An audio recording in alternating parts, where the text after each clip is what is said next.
మా గల్లీలో ఈసారి సీతారాముల కళ్యాణం ఎట్లయిందో చూస్తారా?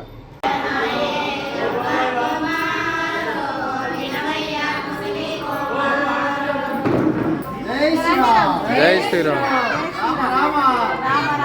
ఇక కళ్యాణానికి ముందు రోజు రాత్రి అయితే ఇక సీతారాములకు పసుపుతో హల్దీ అయితే చేసేసినాం. ఇంకా నైట్ 3 o'clock లోపు పందిరి అయితే రెడీ అయిపోయింది. పొద్దున్నే మా గల్లీ పెద్దలు మా ఇంటికి మమ్మల్ని ఎదుర్కోవడానికి వచ్చారు. మేము వరుడు బట్టలు తెస్తున్నాం, అంటే శ్రీరామచంద్రుడు.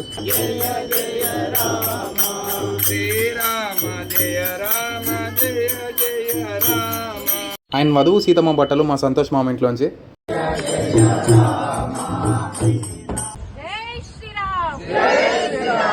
ఒకరికొకరు బొట్లు పెట్టుకొని ఎదుర్కోలేకపోగానే గుళ్ళకైతే వచ్చేసినాం.